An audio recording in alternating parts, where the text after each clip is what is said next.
Welcome to sportsbookreview.com. I'm Flash, and it's an exciting time. This is going to be all about tennis, and it's the first major of the season down under, the Australian Open.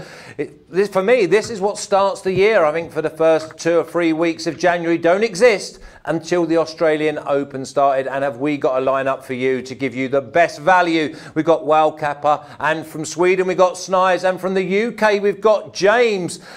How you doing, gentlemen? Oh, so well. Cannot wait to get after it. Best time of year, tennis slam talk time. This is awesome. Yeah, I mean, we had a phenomenal 2019. We've obviously promoted James and Snize over from Odds Market to now sportsbookreview.com, and the value is immense, and we love the majors. Well, I'm going to come to you first. We're going to look at the outrights. We're going to go right the way through. We're going to do the men's outrights, then the women's outrights. Then I'll put up a complete graphic so that everyone can take a good look. And that's a little inkling of what they're going to be saying. So, Rafa, get that off. We don't want that on there too early. You shot your bolt there, my lad. There's no need for that behaviour, because I haven't even mentioned that SBR are now over 60,000 subscribers. So if this is your first time watching, please subscribe, please press the button, ring the bell, and then you'll be notified when every single live show comes on air. And we need you all. We want to get to 100,000. Somebody said to me in a meeting yesterday, we want to get to 70. No, we want to get to 100,000, and we're only going to do that with you pressing the button and enjoying all the shows. So, well, I'm going to come to you first. Exciting time. Men's outrights. Where would you go?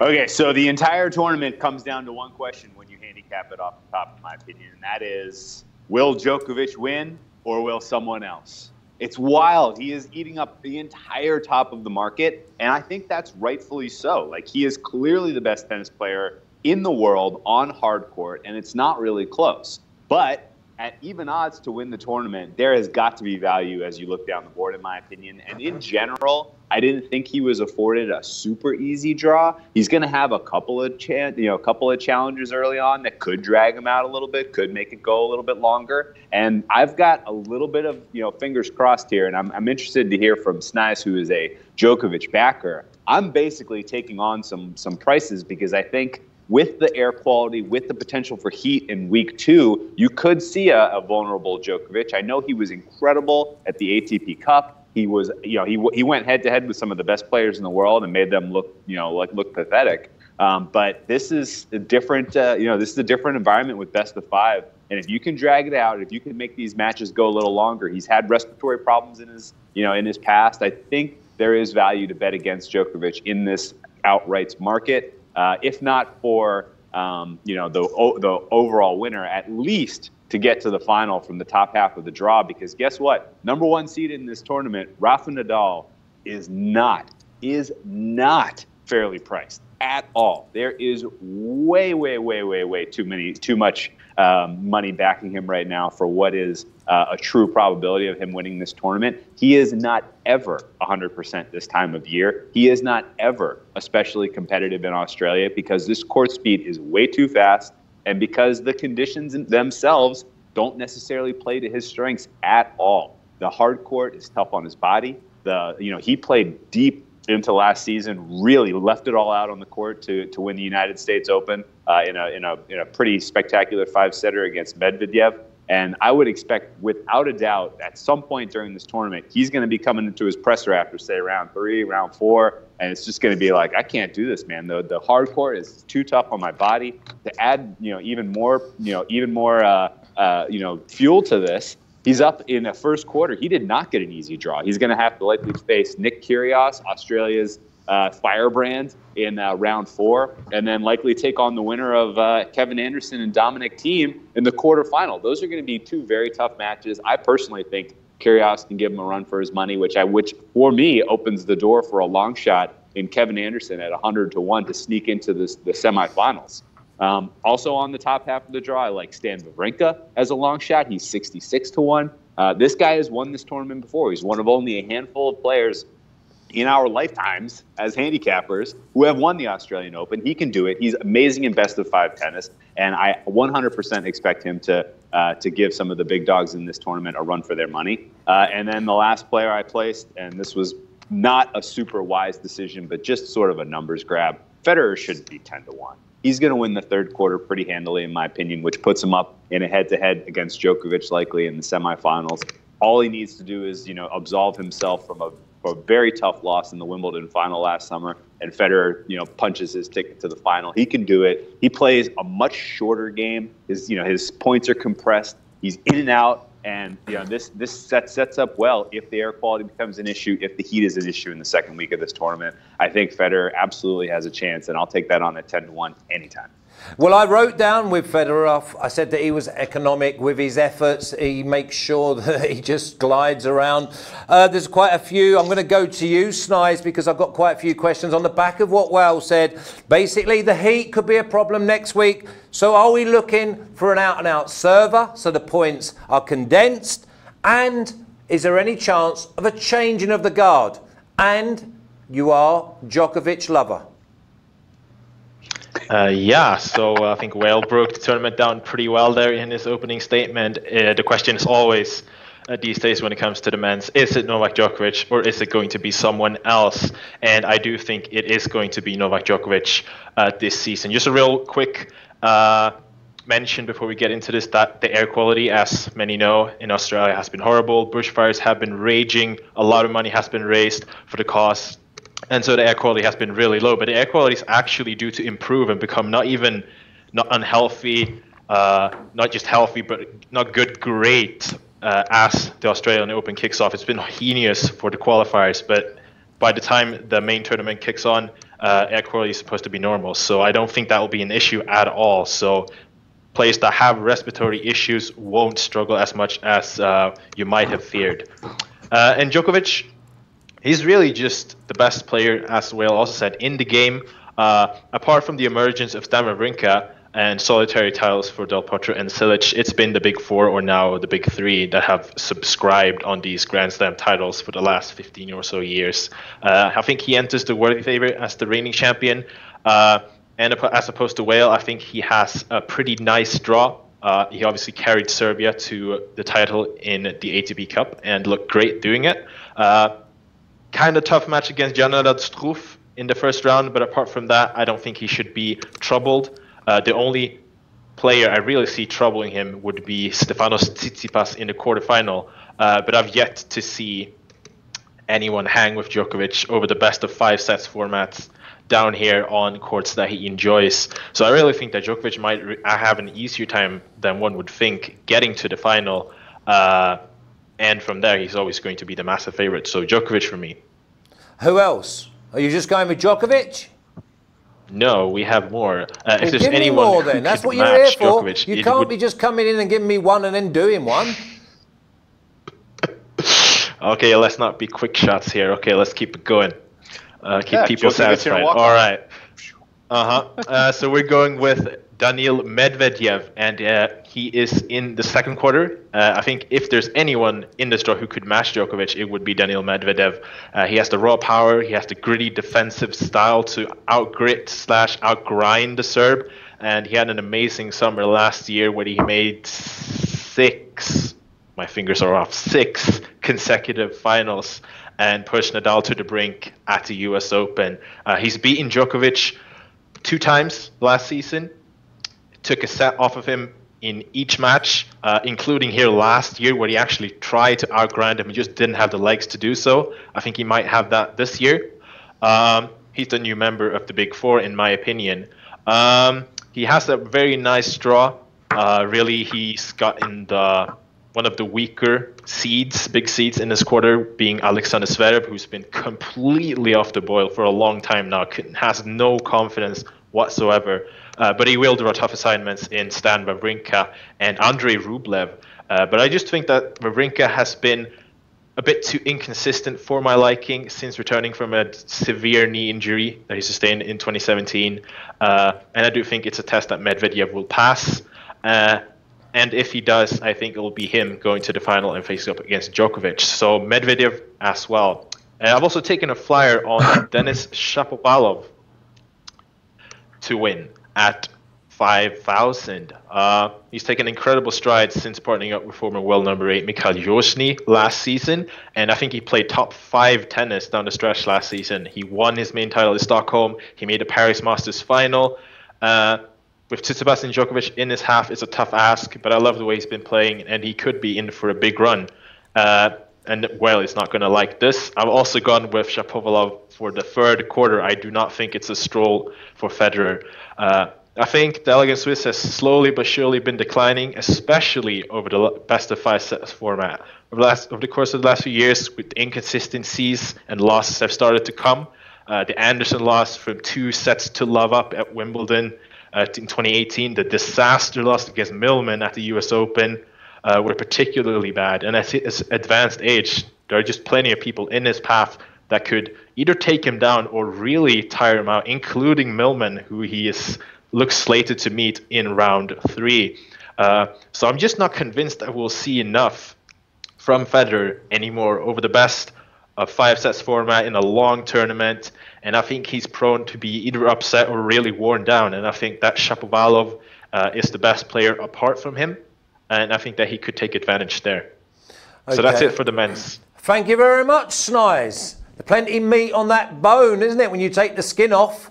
Okay, I'm going to go to the voice of reason now, James. Always calculated. Snize mentioned Stan Wawrinka, former winner.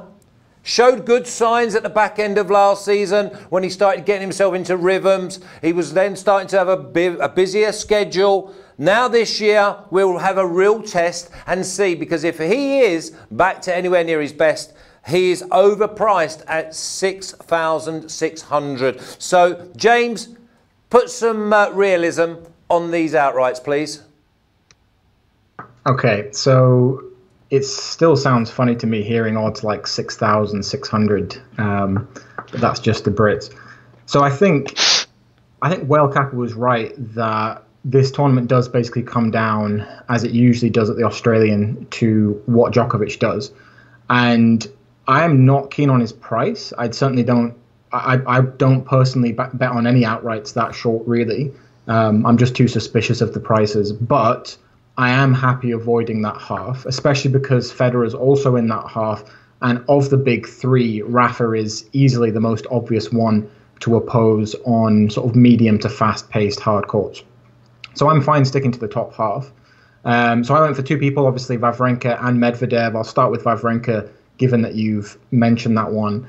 I mean, look, with Wawrinka, the only downside, in my opinion, really, is that he has, as Snize mentioned, some obvious fitness concerns. And as he gets older, it's obviously going to get harder to do this, week in, week out, and to go deep in the slams. But, we're only talking about a one-off event. He's done it before a few times. One of the only players to do it. His record in the slams, especially against the elite, is exceptional. There's not really many players with a better record. And he's a nice price. He's still 67. This is a player who's won several slams the past few years, and he's 67. There's only 4 slams a year. Like, do the maths. It doesn't make a ton of sense to me when you think about how he plays. He's exactly the kind of player that has streaks of form. He often talks about enjoying the pain of playing these longer matches. That's a very strange thing that will help him in these brutal conditions. Back in 2014, of course, he beat both Djokovic and Rafa to win the title, and he was a big underdog in both of those. So exactly, I think Whale Kappa's got it there. He's got the head. When he wants to, he's got the head, and he can play straight through these kind of courts. So to me, it comes down to taking a good chance on someone other than Rafa in the top half.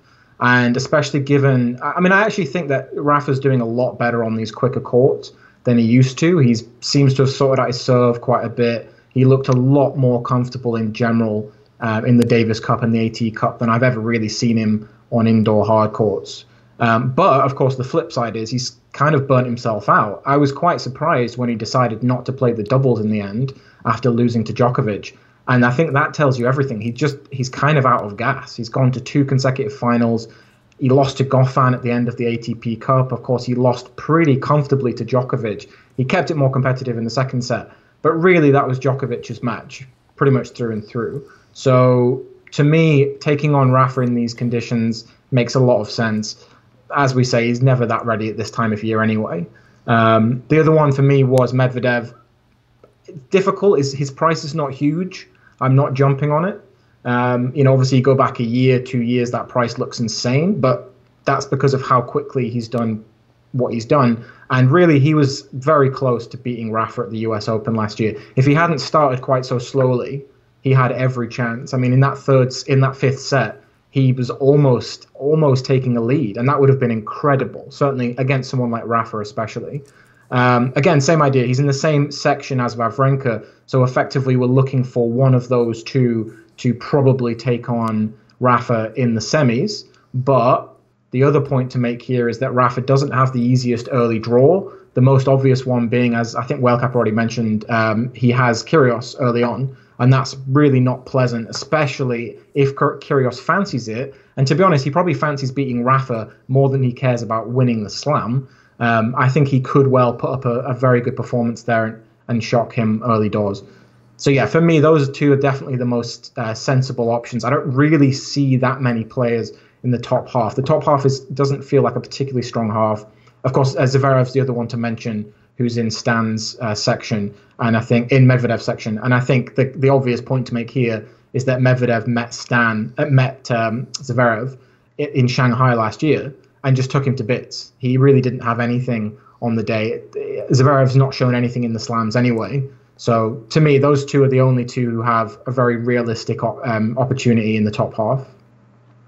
I look at this and I'm thinking to myself, if anyone's joining us for the first time, you've got to understand that this is over 5 sets. This could go 3, 4, 5 hours, and the quality has to shine through. So if these big guns and the big serves want to get players out of the way, they've got to shorten these points because they will be found out in the latter stages of the game. Rafa, can you just put up the men's outrights for me so that I can just give everyone a recap? There we go. I'm going to be really quick with this. So we got Wildcapper there at Federer plus 1,000, Wawrinka plus 6,600, Kevin Anderson at a massive 10,000, Snize, well, it's just copy and paste for him, Djokovic plus 125, Medvedev, he's the new boy to break into the top 4 in a lot of people's opinions at plus 800, Shapovalov, it's not easy to say, plus 5,000, and Shapovalov, quarter free, plus 500, 2 different names, same person. James has gone for Medvedev at plus 800, and Wawrinka, it's gone with the same as well, at plus 6,600. Now, we know about the top 4 in the men's. We're giving Medvedev that number 4 spot. Now in the women's, we've said this every single time we have a show. Anyone can win this in the top 20. I'm going to come back to you first. Well, I love the women's majors. Absolutely love them because there's so much value. They're so keenly contested. And finding a winner, if you find a winner, you get paid handsomely. Yeah, it's true. It's absolutely true. And the women's quality of tennis has been outstanding last couple of years. Especially, I mean, you hold them up against one another, which has been more entertaining, the women's draw or the men's draw over the last couple of years. And it's like, I don't know, 6-2 or 7-1. The women's has been more entertaining almost every slam. And you know, I agree with your take. Here's how you handicap it. You print out the odds sheet. You cross out everyone you think clearly doesn't have a chance. You put it on the wall, and then you take a dart, throw it right at the sheet, and you see what you hit, right? And then you take it from there. Like that's really your best bet here. But in seriousness, I did not have strong feelings about any of the women heading into this until we saw the draw. We see that the 2 kind of obvious key, I would even co-favorites, because I mean. Clearly number 1 in the world right now, number 1 in this tournament is Ash Barty. She's Australian. Weirdly, the Australians have a tendency to play tight at home.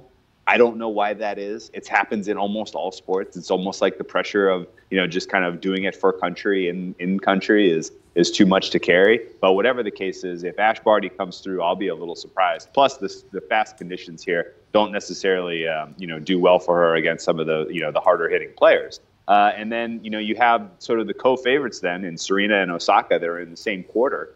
only one of them could come out. Like right away there, that should open up value on the rest of the board, because you can only have one of those two reach the semis. And so, again, kind of in the same way as I didn't really look too carefully at the bottom half of the men's draw, because I figure we're pretty clearly in for a Djokovic-Federer semifinal. Similarly, on the top half of the women's draw, I mean, there are a couple of long shots that can come out of there, but it's probably going to be Ash Barty versus the winner of that Serena Osaka match. Now, granted, Serena having finally kind of gotten a title again this year and looking like her form is up there, like the likelihood that she comes through and, kind of avenges her loss to Osaka in the U.S. Open from a couple of years ago and, kind of makes it through to the semifinals, I think is fair. And, there's probably a hair of value on her price, actually, because she is, when she's on, she's clearly the best women's player in the world.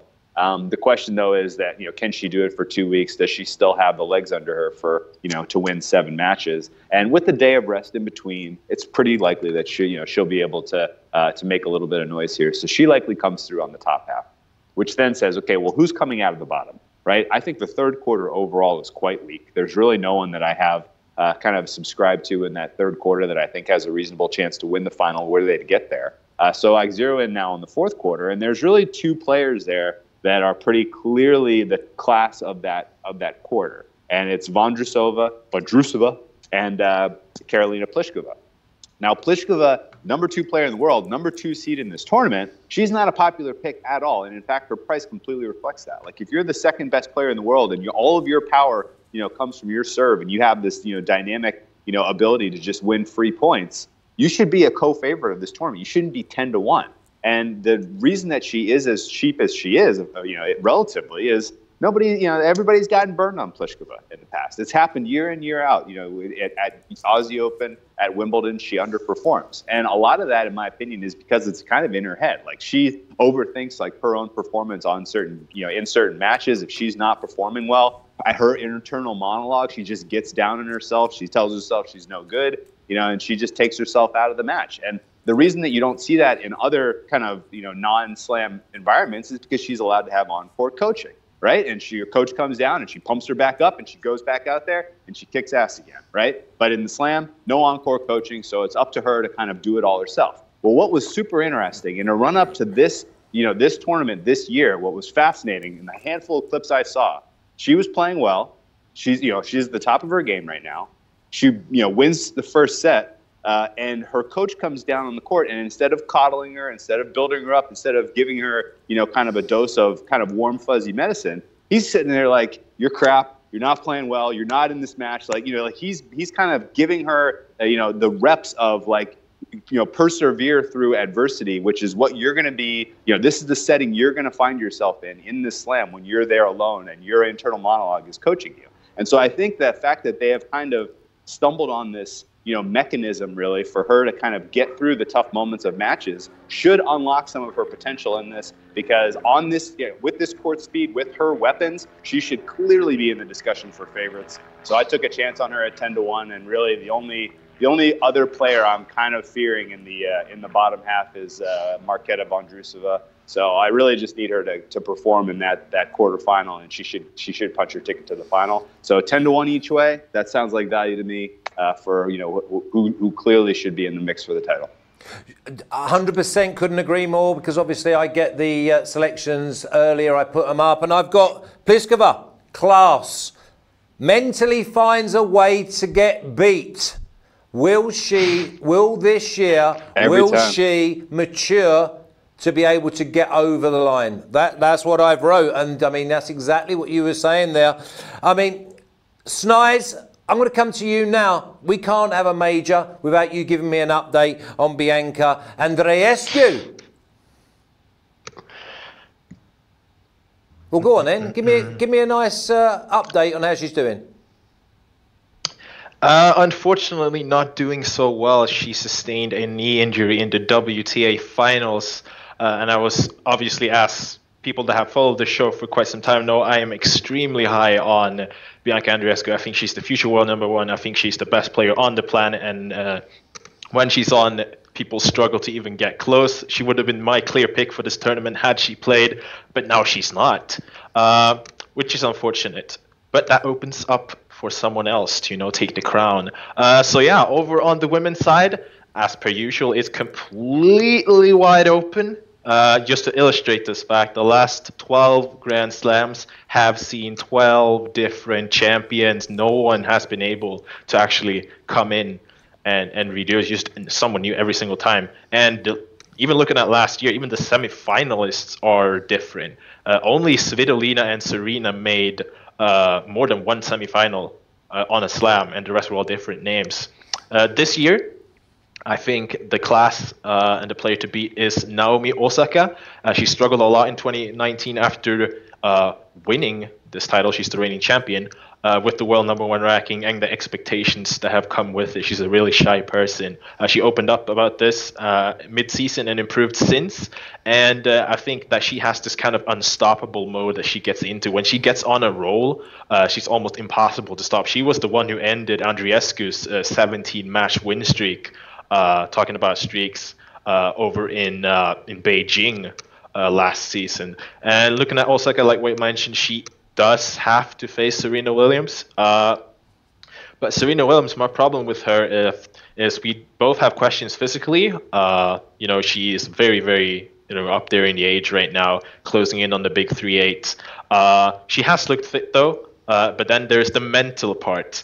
Serena Williams, to me now, has this choker syndrome. She has choked away in every single Grand Slam final she's gotten to since she won it, and I wonder if she can do it mentally these days. I would actually have Osaka favored over her, and I think she will be the woman to beat in the top half of the draw and in the entire tournament. So I've gone with her to win at plus 800. And then, as it's the women's draw, you have to take a few flyers on the long shots, quite a few of them. One person I was surprised that Whale did not mention here, which he actually did if you were with us last year. This was a person he mentioned around about 200 to 1 range. It's Danielle Rose Collins. She made the semifinal last year, and she proved that was no fluke after an absolute tearing through the likes of Elina Svitolina and Sofia Kenin in back-to-back weeks here at the start of the season. She thrives in Australia, has an Australian boyfriend, Australian coaches on her team, and she says she loves the conditions on the courts here, the court speed, and could even think of moving here.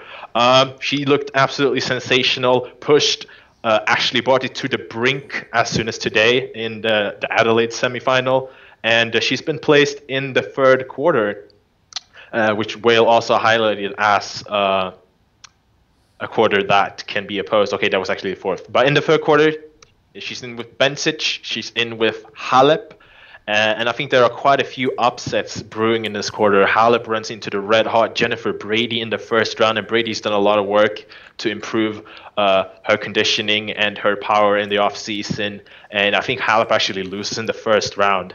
And yeah, it just looks a very, very good draw for Collins. She's already the third favorite to come out of this quarter, and I took a flyer on her outright at 4,000. Going on to a few more long shots. Amanda Anisimova, major breakthrough last year. I mean, she made the last 16 here, crushing Aryna Sabalenka in straight sets as the big underdog. She made the semifinal of Roland Garros. No one expected that from her on clay. So one of the most talented young talents out there. She lost, unfortunately, her father and coach just before the US Open, her home slam, and couldn't compete and has barely played since. But she is one to watch out for this season. In my opinion, she is in the very weakest quarter of this draw, the fourth quarter, where, as Will said, I mean, there's Karolina Pliskova there, but Pliskova, she's never won a Grand Slam title. She's never won a WTA Premier mandatory title. She is one of the best players in the world, but she just finds a way to get beat in the Grand Slam. She just doesn't go there. I don't know what's wrong, but at this price, I have to oppose her when she just hasn't proved that she can do it. So I think that Anisimova has a chance at a big run in that quarter, and I think that Marketa Vondrosova has a shot at a big run there. Another breakthrough player from last year. She made the Roland Garros final and has looked strong since her return. Played her first matches after a lengthy layoff a wrist surgery last season. So I'm on her at 5,000, and I'm on both Anisimova and Vondrousova for the quarter at 750 and 800. I think one of these two, they could well end up face in the quarterfinals. Actually, I think one of these two women win the quarter, and I think one of these two women make a big run. Thank you very much, Snize. James, before you go on to your selections, I'd like you to tell me, and obviously loads of other people who are looking at tennis for their first time, and you're giving them an absolute education, by the way, gentlemen. Ash Barty, all energy, puts 2 games of energy into every single game. So is she going to tire? Serena Williams, who's been there, seen it, done it, is she now over the hill? And obviously everyone loves Simona Halep. Why are these 3 not in contention? Why are they not in contention? Well, yeah, because I've just been to the other 2 Masters and neither of them have gone for Barty, Williams or Halep. Well, it's all about price, isn't it? I think at the end of the day, for me, it's difficult. It's always difficult to bet at the top of a market. Whenever you're picking people at the top of a market, you are betting on the people that the bookies are the most defensive about. And also the people that everyone else know about, that everyone's betting on. There's no information edge. It's really hard. And I think these 2 are sensible, intelligent gentlemen who understand that. And they know that probably the best way to get around this tournament is to go for bigger priced outsiders, especially in the women's. Although I have to say, I'm probably just going to regret saying this, but I kind of feel less underdoggy about this tournament than I have about some of the women's slams recently, but, you know, still very open. James, is it fair to say that the women and the underdoggy bit is only by price and not by quality of player? Because we've probably got maybe 15 possible winners on the female side, and if one of them wins, you're like, well, I'm not really that surprised. As Snize said, we've had 12 different women in the last 12 majors. It's just unbelievable. Yeah. I mean, I think obviously we've come to expect that from the men's. The men have given us the kind of consistency that you should never really see in professional sport. But I mean, you do. You see it in all sports. There are players who just rise above and they just can't get beaten. Whereas I think in the women's side, we had that with Serena for a time, I suppose. You know, we've had that in the past, but realistically, nowhere near as much, not even remotely the same. So yeah, I would say when I say less underdoggy, I do mean that I'm less expecting a very big priced winner. But certainly anyone in the top 20 has a chance, especially anyone top 10 of the market definitely have every chance. Whereas I wouldn't say that about the men's. Okay, so who are you going to go for? You're hanging me here. See the boys, they come out firing with their selections. I've got to squeeze it out of you. Yeah, keep you waiting, Flash. Come on, James. Now, the first one that I think I'll go for is, and I think Wellcap has done an excellent breakdown of this, is Pliskova. I wasn't really going to explain it from the psychological side, but to be honest, that's probably more important because that is, as you say, what she's been lacking. And I think for me, the biggest thing that stood out, what made me go with the selection, even though I don't tend to like the top of the field, is exactly the same logic about how she played in Brisbane. She clearly showed a different mindset, a different approach. She was able to overcome a really, really tough match with Osaka, and of course she came through 6-2 in the third, and that's very big. Now, it might all fall away when she gets to the slams, but my expectation is that one of these days she is very much going to push through that. She's going to find what makes that click. She's going to let go a little bit. She's going to relax, surrender to the moment, and hopefully she'll do it this year. I think her draw is pretty clean. That was quite a nice thing for me, is that she's definitely in the weaker half. She avoids the 3 tournament favourites until the final. I mean, that's quite a big deal. She does have Svitolina relatively early on, which is not ideal. That's a player who gives Pliskova issues. But, I mean, Svitolina was dreadful at first out this year. And I'm kind of happy ignoring her and hoping that she doesn't turn up in excellent form because I really don't know where she's at. I think also the courts, she clearly plays well in Australia. If Pliskova is going to play well at a slam and go all the way, it's probably going to be at one of the ones that really suits her style. And I think the Australian, it's a bit quicker. she's obviously just shown in Brisbane, which should be virtually identical conditions, really, that she likes this. She likes playing here. She can play her game here. And she has a superb record against the top 10. When she's in this kind of form especially, she's really, really quite dangerous. As Whale said, she can beat anyone, certainly should be in contention if there weren't the psychological issues. Halep's the major threat before the final, and she's won 3 of the last 4 meetings against Halep, despite being the underdog in all 4. The most recently at the end of last year in the World Tour, in the end of tour finals, which she won in 3. She bageled her, in fact. So, yeah, I think it's one of those situations where she's definitely, to me, if she can overcome the psychological issues, she really has a fairly clean run to the final, Halep being the biggest obstacle. Now, the second person that I'm interested in is, and again, as Snize says, I remember Whale talking about this when I was last on with you about Collins and pointing out how bizarre it was that she was 3 figures given the form she'd shown. She's not 3 figures this time, sadly, but she is still a nice price, 67, I think, 50, something like that. Well, hold on, she's a nice price. James, hang on. 2 things, first of all. Let me educate the people, because you said that Pliskova bageled, which means that she won 6 love. Okay, and then the love being the naught that looks like the bagel with a little hole in it.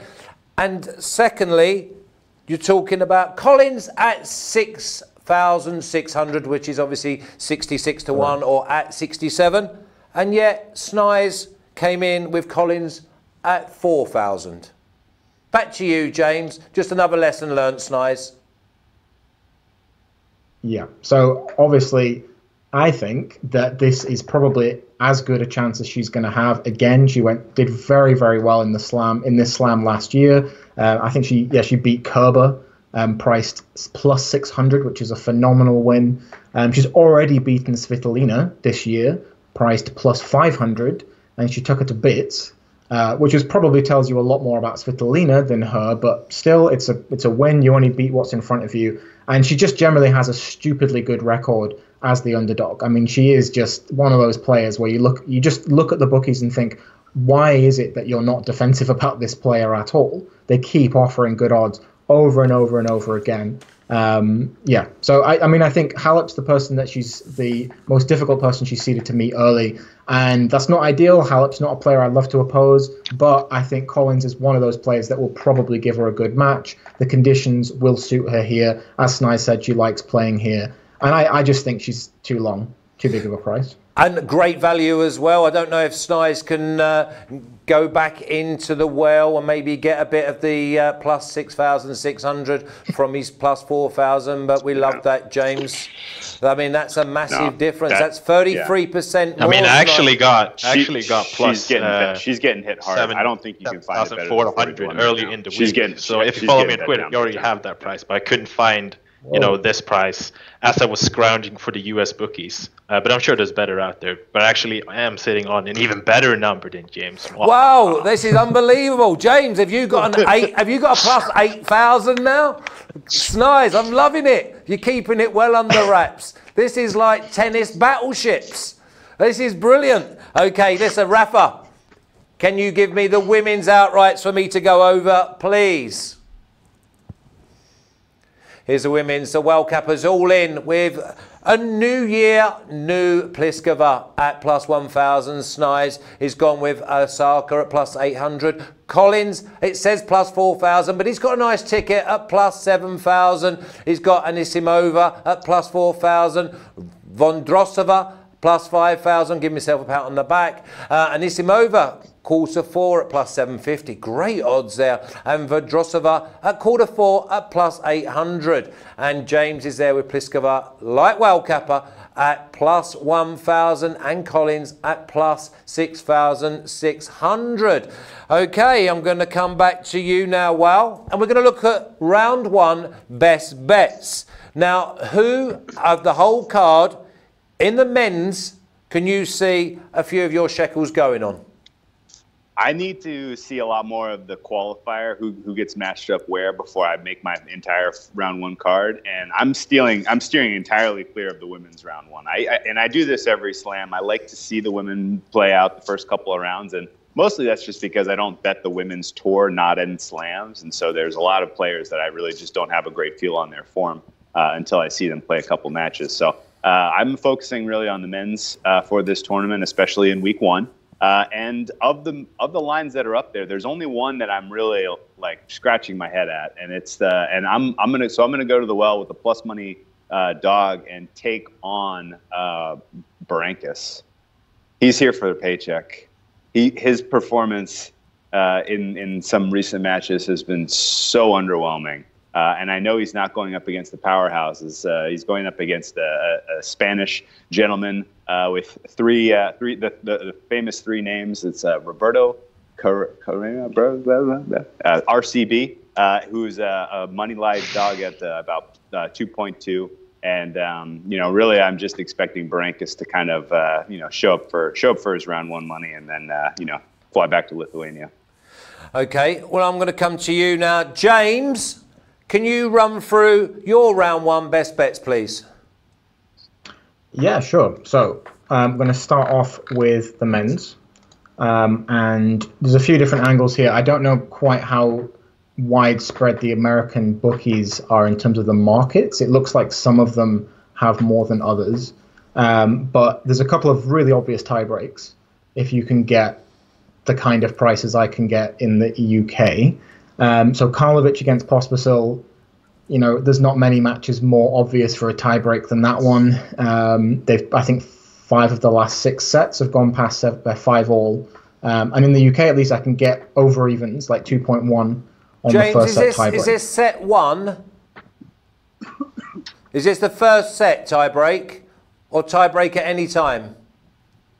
First set tiebreak. Thank you. You can get tiebreak at any time, but it will be a very short price. Okay. A tiebreak in any of the sets, if you can get each individual set to go to a tiebreak at over evens or at evens, so plus 100, then that's a good bet. Because for me, this is probably 55 to 60% at least that the first set and that each set goes to a tiebreak. So for me, that's a really easy bet. I've already bet that personally with my bookies. I don't know how quick the American ones are. The other one is Isner against Thiago Monteiro. This one's slightly more difficult. Isner's not quite as serve reliant as Karlovic, and Monteiro's not really a hard quarter. But if you have watched the two of them the start of this season, it's pretty obvious to me they're both serving well. Isner is obviously one of the most serve-orientated players on tour. He's 6'10". He plays about half of sets as tiebreaks, basically. He's a very, very tiebreak dominant player. Monteiro's a lefty with a big serve, a very power-orientated player. He's a bit hot and cold. He's played very well so far this season, and as I say, particularly served well. So in these slightly quicker conditions, I think he'll be able to hold Isner to a tiebreak, and I got plus 190 on that personally. Nice. Anything over plus 150, I think, is value for that one. And then in terms of the more match odds orientated ones, I've gone for Jumher plus 6.5 games at plus 120, I think, or 110 against Wawrinka. There's a couple of things here. I think Stan is one of the most consistent players in the majors. I don't think he's likely to lose this, although Jummer can be a very, very dangerous underdog and has, in fact, beaten Stan as a big underdog in the past. He has exactly the kind of game that can worry Stan. He's a counter-puncher. He's a very tricky player. He'll get a lot of balls back into court. The major question mark for Jummer is he going to play well? Because his form has been very up and down. I'm personally willing to take a chance that he will be up for this match, because my understanding of him psychologically, from what I've seen of him and from what the stats say, is that he's not a big match player per se, but he likes to rise for the big matches. He'll generally be able to string together a good performance against one of the better players, even if he's not playing that well generally. And I think this is partly because of his style. He's a counter-puncher, so he plays off the other player's energy, off the other player's game. Stan's basically a heavy hitter, so that's exactly the kind of player Jummer likes to play. He can redirect the pace. He can make Stan run. He can make Stan work. And he's played really well at the Australian before. He's one of those players who I think doesn't mind the heat. He's happy to grind it out. He's happy to make other players suffer, basically, by playing the long, gross rallies. And so for me, combined with the fact that Stan is not someone who tends to dominate, he tends to win by, the smallest margin. He needs to sort of 4-4-4, 6-4-4, something like that. He might not drop a set. I wouldn't be surprised if he won in straight, but I would be surprised if he won particularly dominantly. So for me, that's an obvious line. And then over in the women's, we also have... No, we're not doing the women's, James. We're not doing the women's yet. Don't be don't be doing a Rafa on me and shooting your bolt too early. I'll come back to you. Don't worry about that. Snize. There is one more. There is one more, yeah, but I just thought you'd blown it out. But give me the other one. So the other one is Sonego plus 6.5 against Kyrgios. So this is, a couple of things here. Sonego is the kind of player that he hasn't done a hell of a lot against the top guys, but he tends to keep it close. He tends to be all right at holding his own serve. He's got a good serve. He's tall enough. He's basically a 1-2 punch player. He likes to play quite aggressive tennis. He's not the best on defense. And of course, quick courts. Kyrgios is one of the more serve-orientated players on the tour. He's someone who doesn't tend to lose at these prices, but he's often priced a bit short on the game's handicaps, given that he very much relies on his serve. So again, same kind of logic as with Wawrinka. I think Sonego won't mind playing Kyrgios. They're just going to be smacking balls past each other. They're not going to be having too many long rallies, I don't imagine. And I would be surprised if he can't at least keep it to a tie break or, something like 6-4, 6-4, 6-4 would really not surprise me at all. Cheers, James. Snize, can you fly through yours, please? Yeah, so I have a lot of bets here. They're going to be split between the first and second day of action. Basically got most of my round one capping done already. I sat like a hawk, being a bit luxurious in the EU time zone, was able to get on top of lines very early. So I got most of my bets down. I'm just going to run through them very quickly and do some little small words on them just to not take up too much time. So the bets I've gone for here are, I've gone with Joao Sosa moneyline over Federico Del Bonis in the first round.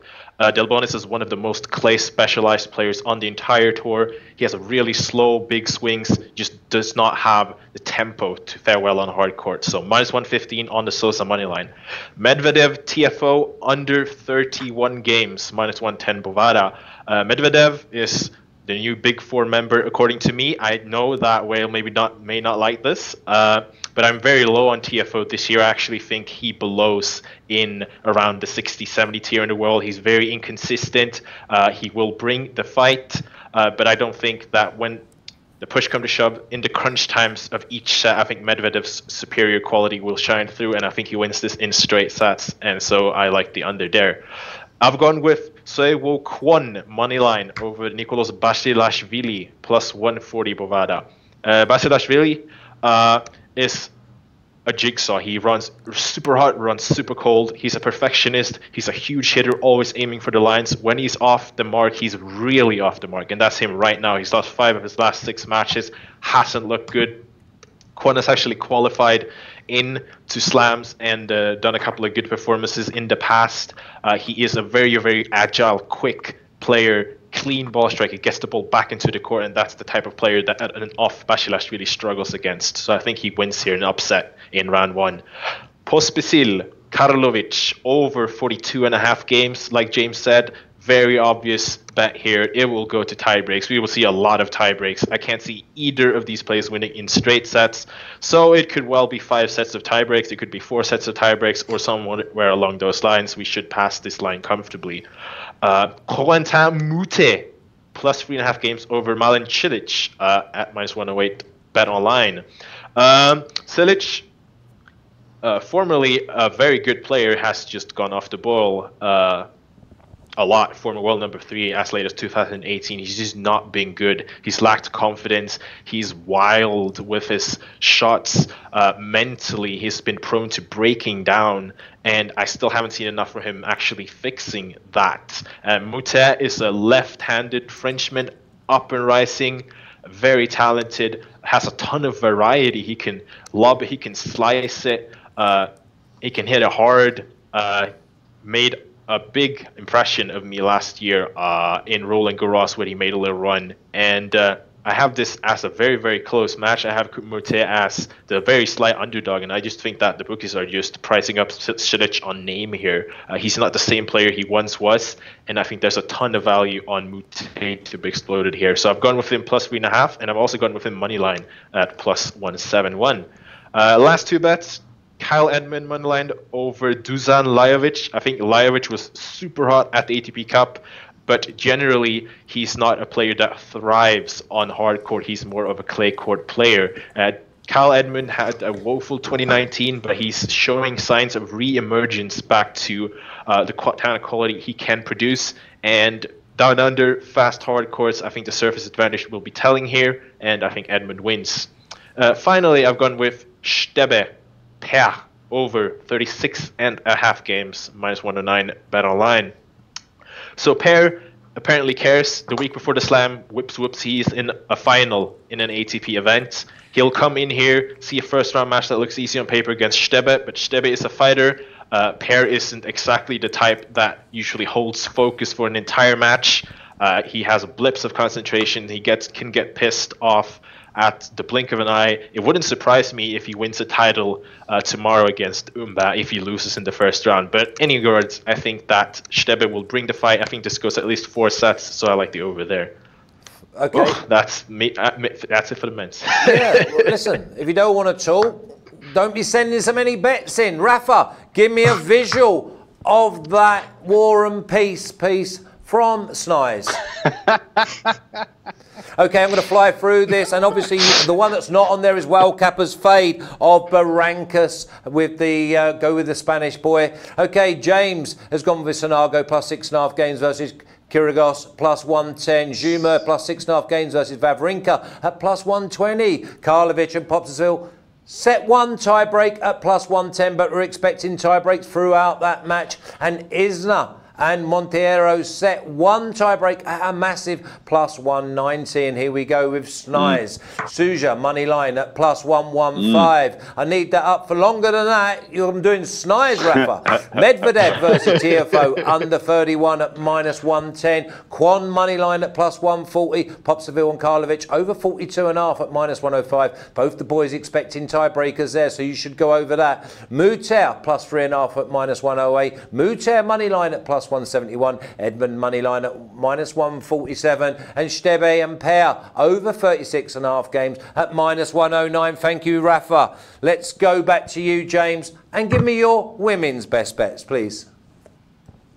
Okay, so with the women's, I'm going to start with Ferro against Van Uytvanck. I don't know how you pronounce that, but basically, I think this is slightly strange pricing.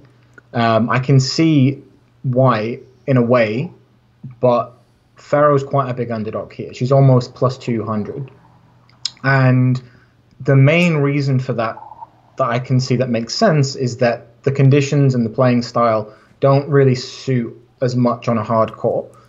She might get out hit, but she's a much better returner in general, and she's the much more valuable player to bet on. She would have made you quite a lot of money betting on her generally over the past year. So again, she's one of those players who you sort of feel like the context is not perfect for her. It's not ideal, and that's maybe why the bookies are leaning against her. But actually, in reality, if you look at what's happened in the past, the bookies have been wrong. The prices have been off, and I think that's probably true again. She's probably at least a little, like half of a point too much here. I would have had her much closer to maybe plus 150, if not even a bit shorter than that. So I think for me, that's an easy bet, taking a small bet on Ferro against Van Uytvanck. At plus 190. The second bet for me which is a slightly more speculative bet. I just quite like this. I mean, as whalers, I'm quite defensive in the first round, but I quite like much of a 2-1 against Flipkins. Basically, I don't think much of her is likely to lose this. She's the kind of player who is very consistent, especially against the weaker opposition. She really doesn't tend to lose when she shouldn't. But Flipkins is a very tricky player who takes a lot of sets off better players, and they, generally speaking, is someone who should give you a few problems.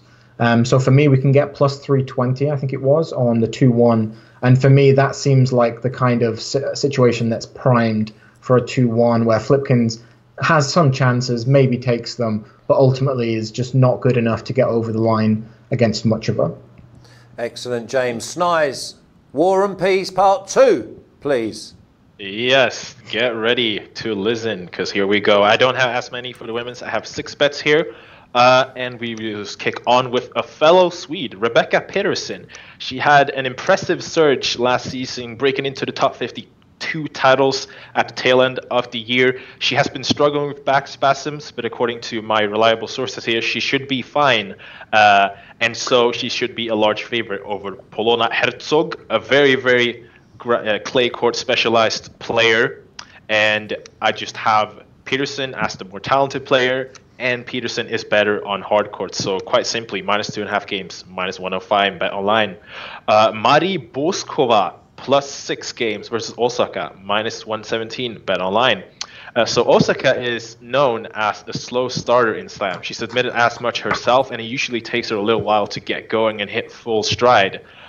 So don't be surprised to see her struggle a little bit or go a little bit close early on in the tournament. Mari Boskova actually is nicknamed The Wall because she plays a really good defensive game, and she's very, very difficult to hit through. She had a big run last year in Toronto in the Masters, where she made it all the way to the semifinals, taking a set off Serena Williams, and it was a 6-1 thrashing before Serena Williams finally managed to get the win in the bag. Very talented player. I think this spread is just a bit too big. She'll keep things close. Then I have gone with Anne Wozniacki, under 19 games, minus 125 Bovada. This is Caroline Wozniacki's last song. This is her last tournament before retirement. I think she looked pretty good in her recent outings. And Christiane is the player that has been able to stick up in the past with some good performances, but she's almost always injured. She has her entire body taped most of the while, almost looks like a mummy. And the talent disparity is great here. And, well, if Wozniacki struggles with her rheumatoid arthritis or the heat and doesn't have a day, well, Anne is the type of player that could run over her as well. So either way, I see it either being a dominant Wozniacki victory or a dominant Anne victory. I think this goes under total. And here too, I don't know if Alex is still in chat, but he will love this. Jennifer Brady, plus 4 games versus Simona Halep, minus 111, bet online. So Brady has done a lot of work to improve herself in the offseason. She was incredibly impressive where she defeated Ashley Barty in straight sets in Brisbane to start the season.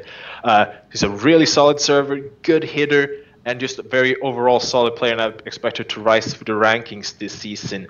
I'm not really high on Simona Halep. She has reunited with her beloved coach, but I don't think it'll be enough. People maybe expect a bit of a honeymoon for her. I don't think she was particularly impressive in starting up her season.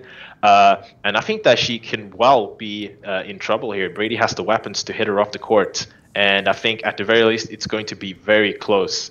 I actually had this lined a lot closer to a 50-50, 60-40 kind of affair. And so I've also gone with Brady on the money line at plus 201 bet online. And lastly, I am on Donna Vekic, minus 2 games versus Maria Sharapova. Sharapova has a bit of an aura to her. She maybe has the fear factor, but these days she doesn't have the game. She struggled immensely with a shoulder injury following a comeback from the well-known doping suspension. She has gone 1-8 in her last 9 matches, including expeditions. Just has not looked good at all.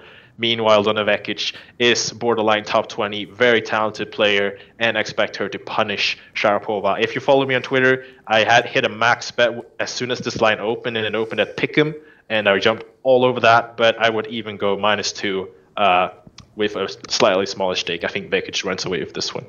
Thanks, Snize. Rafa, please recap on the women. round one bets. Here we go. James has gone with Ferro money line at plus 190. Mushava to beat Flipkins 2-1 at plus 320. Snize has gone for Peterson minus 2.5 games at minus 105. And that's the best bet I've heard on the individuals through the men and the women. Buskova plus 6 at minus 117. Arnhem Wozniacki under 19 games minus 125. Brady plus 4 games at minus 111, and he's gone Brady money line at plus 201, and Vekic minus 2 at minus 109. Thank you very much, Rafa. It only gives me time to say thank you to the Tennis Grandmasters. That was absolutely tennis gold. From the bottom left, we've got World Kappa, we've got Snize, and we've got James. Thank you very much, gentlemen. Good luck with everything. I'm going with Pliskova. I'm going with Medvedev. So just make sure that I'm not sitting on the fence. But I do like Pliskova. I think new year, new Pliskova. So, gentlemen, I thank you very much. What are you going to do when you celebrate the big 3-8? You got the big 3-8, right? That's the big birthday? The big 3-8? My birthday? I mean, you got to be getting close to the big 3-8, right? Well, yeah, I mean, I'm closer to the big 3-9, to be honest. Hey, what are you laughing at, Snize? You take it easy, picking on your elders. Gonna call you Venus Flash. Exactly. I lost. I lost my birth certificate, and I'm an 82 baby. Okay, listen, I can't believe that my maths worked out 82 just like that. Yeah, it's just all gone wrong. So it just gives me time to say this has been your Australian Open 2020, the first major of the year. This has been the futures and the round one best bets. Be sure to press that button and subscribe. Ring the bell so that you get every single notification. Remember, we're over 60,000 subscribers. We want to get to 100,000, but we're not going to do it unless you follow us, you watch us, and you press that button. I'll see you all soon. You take care. Thanks for watching.